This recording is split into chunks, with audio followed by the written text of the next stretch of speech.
A paz de Cristo para todos, sejam bem-vindos à lição 3 na classe de adultos, a sutileza da imoralidade sexual, é o título desta aula. Eu sou o professor Denis Pereira, presbítero da Assembleia de Deus, Ministério do Belém, Campinas, campo presidido pelo pastor Paulo Freire, e é um prazer semanalmente receber aqui professores, pastores, dirigentes, coordenadores, alunos e todos que amam a palavra de Deus e a escola dominical. Se você não segue as minhas redes sociais, coloque aí @Denis Pereira Oficial e compartilhe aí comigo da alegria daquilo que Deus fez na nossa vida agora neste último domingo. Se você já nos segue, sabe do que eu estou falando e você tem mandado suas palavras de apoio para nós, que Deus abençoe todos os que nos acompanham, que acompanham o nosso ministério, tá certo? Inscreva-se no canal, não está inscrito ainda? Inscreva-se, ative as notificações, dê like no vídeo, clica no valeu, torne-se membro. Em breve eu vou começar a postar vídeos só para quem é membro aqui do canal, que valoriza o nosso trabalho, tá certo? Por isso, torne-se membro do nosso canal, tá bom? Pegue livro, papel, caneta, bloco de notas, a sua Bíblia e revista e vamos juntos preparar mais uma aula da Escola Dominical.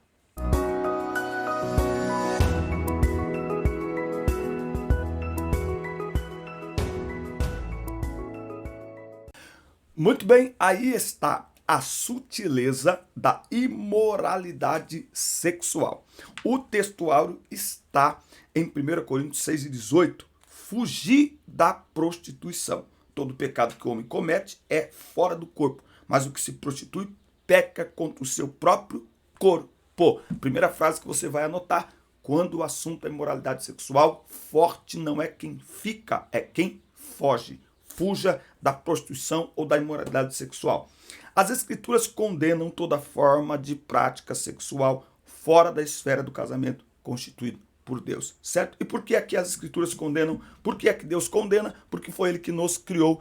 Quem cria estabelece o padrão daquilo que deverá ser feito com aquilo que Ele criou. É Deus que estabelece o padrão. Nós vamos ver aqui na nossa lição de hoje. O mundo estabelece aí os seus jeitos, os seus formatos, mas é Deus, de fato, que estabelece aí o padrão, tá certo? Muito bem, chegando aqui na nossa introdução aqui desta lição muito especial, e ele começa dizendo que nós vamos aí abordar questões relacionadas à sexualidade. Deixa eu fazer uma pergunta aí para os irmãos. Aí na sua igreja, esse tema é falado tranquilamente, abertamente? Muitas pessoas perguntam da minha desenvoltura para falar sobre esse assunto. É porque desde, 20 anos atrás que eu lidero jovens, eu sempre propus esse tema na igreja. Então eu conversava com o meu pastor e aí eu falava: pastor, quero fazer uma palestra para os jovens, nós vamos falar sobre masturbação, nós vamos falar sobre sexualidade antes do casamento. E aí eu ia pesquisando, montava as palestras, tá certo? O tema sexualidade deve ser um tema recorrente na igreja. Não deve ser um tabu esse assunto, porque ele está na palavra de Deus. E nós devemos falar sobre esse assunto à luz da Bíblia, para que as pessoas não aprendam de acordo com aquilo que o mundo, tá, ele ensina, tá? Então o que nós vamos ver hoje aqui? Práticas antes vistas como pecaminosas e até criminosas, não é? Reprovadas pela sociedade, passaram a ser tratadas com naturalidade e normalidade, como por exemplo aí o sexo antes do casamento, não é, entre pessoas solteiras, que passou a ser uma atitude mais aceita, tolerada, e hoje ela é até mesmo incentivada. Isso mesmo. Existe dentro da igreja e de certas igrejas uma linha de pensamento de pessoas que acham que não tem problema nenhum, que incentivam isso, que acham a questão da pureza sexual algo completamente retrógrado, tá? Por isso que a palavra-chave aqui nessa nossa aula de hoje é imoralidade. Aí está na tela para você, eu acredito que está aí na tela para você a palavra imoralidade. Espera aí, deixa eu sair aqui da frente para você poder ali, ó, tá bom? Olha lá, é que eu tô olhando aqui na tela aqui, ó. Ausência de moralidade, pudor ou de decência. Tem a ver com a maneira de agir da pessoa que não respeita regras morais. a virtude, a moral, os bons costumes, a honestidade. Cinismo, tá? Comportamento devasso ou libertino, ação ou fala ou dito desprovido de moral, tá? Isso é a imoralidade. Então, uma pessoa moral não respeita as regras morais do certo, do errado, dos bons costumes, tá certo? É uma pessoa devassa, tá? Entre outras palavras aí também que nós podemos utilizar aqui. Muito bem, pensando nisso, nós vamos aqui ao nosso tópico 1, que vai falar aí desta revolução sexual. Você está fazendo anotações? Faça anotações, eu não fico aqui lendo revista. Eu trago aqui algo para você e o mais importante a partir de hoje, preste atenção, nós vamos focar em aplicação desta aula. Qual é a aplicação desta aula no dia a dia? O aluno precisa sair da sala de aula com uma forma de aplicar esta aula no seu dia a dia, de segunda a domingo, na sua casa, nas redes sociais, no seu quarto. A igreja precisa aplicar este assunto, tá? Eu diria que esta aula não pode terminar no próximo domingo. Esta aula e esta lição precisa ser uma iniciação de um projeto em todas as igrejas para falarmos mais sobre cada um destes temas à luz da palavra de Deus. Primeiro tópico aqui, ele vai falar sobre a revolução sexual, tá? Um novo paradigma para a sexualidade. O paradigma judaico-cristão moldou a cultura ocidental durante séculos. Dentro deste modelo cultural, os valores morais prevalecentes eram aqueles extraídos da Bíblia ou inferidos a partir dela. Então, muitas pessoas, mesmo não sendo cristãs, seguiam princípios e valores cristãos, ensinado por seus pais, ensinado aí pelos seus avós. Por quê? Porque a sexualidade humana era vista como algo sagrado, era visto como algo público, tá certo? Então, dentro desse contexto, as relações valorizadas eram as relações heterossexuais e monogâmicas. Quaisquer outras eram vistas como desvios da sexualidade. Havia, portanto, uma visão conservadora sobre a forma como a sexualidade deveria se expressar. E aí aqui no tópico 1, no ponto 2, ele vai mostrar pra gente que houve aí a quebra de tabu. E aí é que vai entrar a questão da revolução sexual com força. Por quê? O assunto da sexualidade, que era tratado dentro de casa, na intimidade, agora pela TV e a contracultura do mundo, foi acontecendo aí mudanças de comportamento com uma pressão cultural muito forte sobre a sociedade, não é? E aí fenômenos começaram a ganhar força, como por exemplo a batalha aí pela legalização do aborto, por exemplo, tá certo? A questão aí da sexualidade, da pornografia, da fornicação, a indústria do sexo, ela começou então a atacar, né, a forma de pensar das pessoas, certo? E aquilo que antes era visto como um problema, como um desvio, com reprovação pela sociedade, passou a ser aprovado e depois incentivado, tá? Então, antes era proibido, depois passou a ser aprovado e hoje é quase que obrigatório. Hoje um jovem que diz que está se guardando para o casamento, ele se torna alvo de deboche, de chacota. Ele é um peixe fora d'água, certo? Ele não consegue se incluir em um grupo social. Por quê? Porque cada vez mais a sexualidade é algo precoce, tá? Eu vi esses dias que a ONU soltou um relatório dizendo que o Brasil, entre os países desenvolvidos, é o que tem o maior índice de gravidez na adolescência. Entre todos os países mais desenvolvidos, é o maior índice. Agora, essa mesma ONU, ela não fala nada quando a cultura atual, ela faz com que cada vez mais, por meio dos filmes, dos seriados, dos livros e dos artistas, da cultura, enfim, ela leva cada vez mais a sexualidade a ser realizada, descoberta, desenvolvida cada vez mais cedo, cada vez mais precocemente. Então, a mesma sociedade que diz que a sexualidade tem que ser desenvolvida a qualquer momento da vida, e quanto mais cedo, melhor.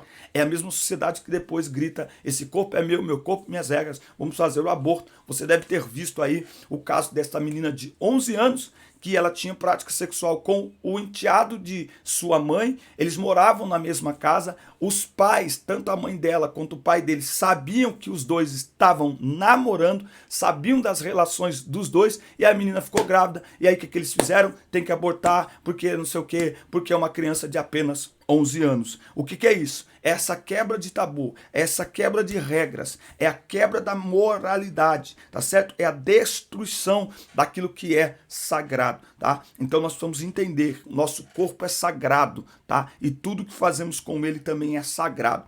Esse texto aqui de 1 Coríntios, que Paulo apresenta, é muito interessante que você, ao longo desta semana, na preparação desta aula, leia algo sobre Corinto.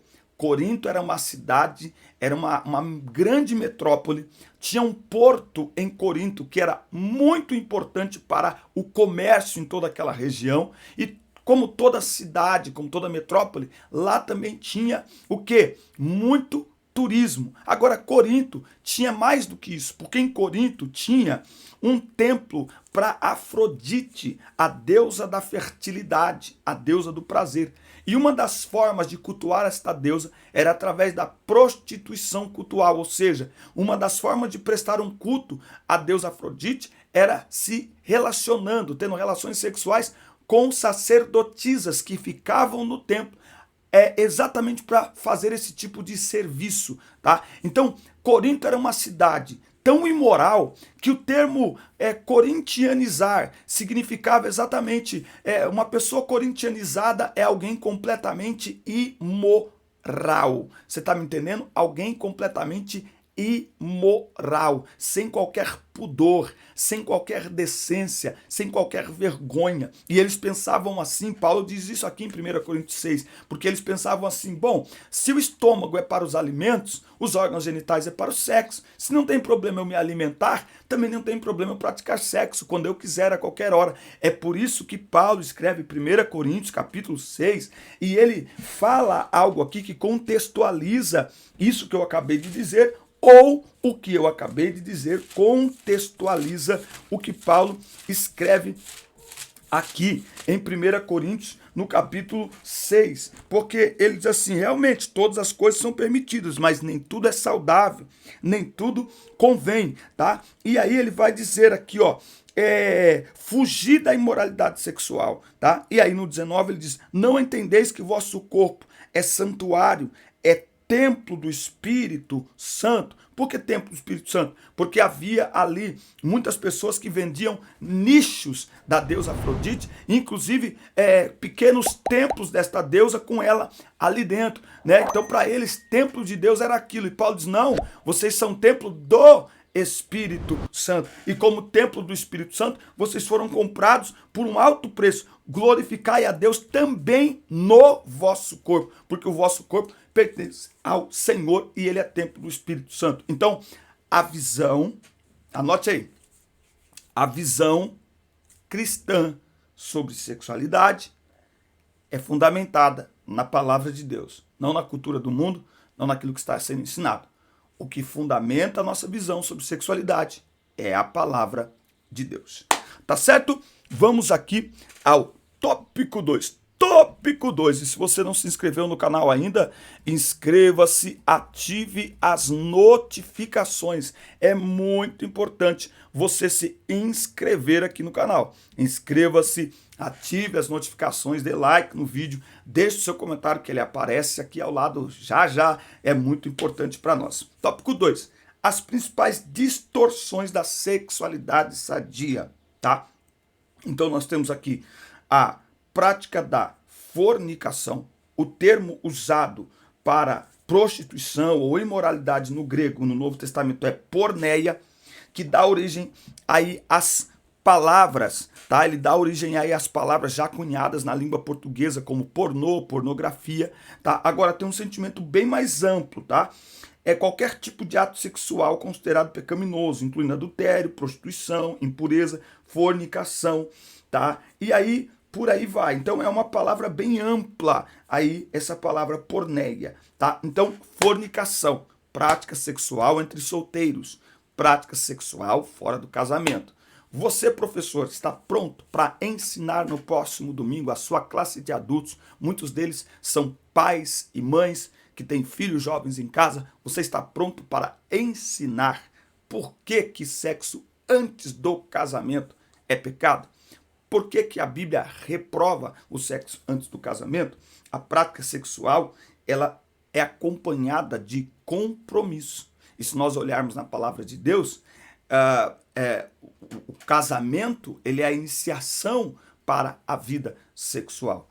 Primeiro, os noivos se casavam. Depois da cerimônia de casamento, então eles iam para uma tenda, para um lugar específico, aonde eles consumariam o casamento, certo? Através do ato sexual. Aliás, no Brasil ainda a lei é assim. Um casamento, se não tiver ato sexual, ele pode ser anulado, porque o casamento, o ato sexual, ele firma esta aliança entre um homem e uma mulher, uma aliança de casamento. Por isso que a prática sexual, entre outras coisas, é reservada ao casamento entre marido e mulher, pessoas que se decidem unir-se no Senhor. Por isso que a Bíblia diz em Gênesis 2:24, portanto deixará o homem seu pai, sua mãe, e unir-se à sua mulher, e serão os dois uma só carne. Isso é casamento? Isso é casamento, tá certo? Então tome muito cuidado. Tem pais cristãos deixando os filhos dormirem, trazerem a filha trazer o namorado, o filho trazer a namorada para dormir dentro de casa. Você está trazendo maldição sobre a vida dos seus filhos. Você está aceitando que o templo de Deus, que é o nosso corpo, seja profanado. Tenha cuidado com isso. Como sacerdote do lar, nós devemos ensinar aos nossos filhos o que a palavra ensina, não o que a gente quer. Ah, mas é melhor meu filho fazer aqui do que ir para a rua. É melhor ele não fazer em lugar nenhum, irmão. Mas se ele decidir fazer do jeito dele, então ele vai fazer onde ele quiser. A nossa casa é um lugar onde Deus habita e nós devemos preservar a nossa casa. Nós não devemos facilitar o caminho do pecado, nem mesmo para os nossos filhos. Depois você tem aí o adultério, que não é crime, mas é pecado, tá bom? O adultério é outra coisa. O adultério hoje ele vem sendo romantizado, O adultério virou aí, né? Textos maravilhosos nas composições de sofrência, não é? Está altamente glamorizado o adultério. Que Deus nos guarde disso, tá? Então não é crime, já foi crime aqui no Brasil, mas não é crime. Contudo, à luz da palavra de Deus, não deixou de ser pecado. E aí vale lembrar aquele texto que Jesus deixou muito claro, que ele disse que na graça, adultério não é só deitar-se com outra pessoa, tá? O fato de olhar com intenção de possuir sexualmente alguém que não é a sua esposa, o seu cônjuge, isso já é considerado um adultério. E por último, ele tem aqui o tópico 2.3. Eu não vou falar aqui essa palavra, porque as plataformas hoje estão atrás de qualquer coisa para dizer, tá tendo um discurso aí negativo com a minoria, então não fala. Mas você tá lendo aí na tela, certo? Então é uma contradição da ordem natural. Os cristãos que têm na Bíblia sua única regra de fé compreendem A como um comportamento adquirido e não como um determinismo teológico. Sabe o que seria interessante? E foi interessante que o comentarista ele até colocou aqui, é um comportamento adquirido e vários fatores fazem parte desse processo, tá? Não é uma questão genética, não há dado científico que diga que a pessoa nasça assim. Aqui na nossa igreja temos um pastor, ele é biólogo, tá? Em breve eu vou ter um bate-papo com ele, nós vamos falar só sobre isso, tá? Então seria muito interessante que você desse uma olhada aí na sua igreja. Você tem aí algum professor de ciências, alguém de biologia, alguém que pode mostrar cientificamente que realmente isso aqui é um desvio de conduta e que tem muitos outros fatores, mas não a questão de nascimento. E aqui é preciso tomar muito cuidado, porque hoje isso aqui, que antigamente era algo proibido, deixado de lado, hoje está sendo promovido, hoje está sendo incentivado, tá? Dá uma olhada na sua igreja, Tem igrejas que nós chegamos para ministrar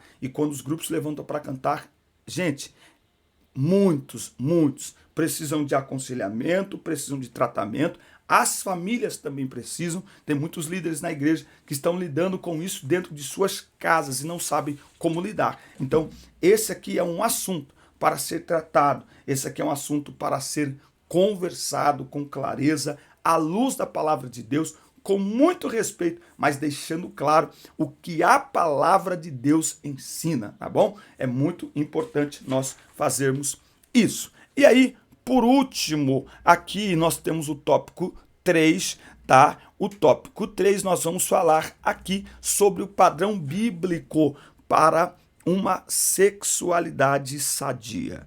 O padrão bíblico para uma sexualidade sadia. Primeiro, o sexo atende uma necessidade do cristão. Uma das principais razões da prática sexual está associada à procriação. Sem procriação não tem perpetuação da espécie, portanto ele atende a uma necessidade, não é? Que multiplicai e enchei a terra. E filho é bênção, filho é bênção. Eu acabei de postar um vídeo no meu Instagram, onde a pastora Edmeia, se não me falha a memória, ela diz que filhos são gerações, filhos são promessas de Deus, são sonhos de Deus, são projetos de Deus para uma geração. E é através da prática sexual. Agora, o sexo também, ele atende à necessidade de complementação e satisfação. Tá? Então, o sexo não é condenado pela Bíblia, quando é praticado dentro dos limites aí do casamento, entre um homem e uma mulher, tá? De maneira com muita cumplicidade. Pedro vai dizer isso, que o homem saiba coabitar com a sua mulher. Coabitar ali envolve habitar o mesmo ambiente, o mesmo espaço, e envolve também a prática sexual. Então, não é porque Deus aprova toda a prática sexual entre um homem e uma mulher que são casados. Não, tá certo? Então deve ser com amor, com carinho, com respeito, certo? Deve ser com muita cumplicidade, tá certo?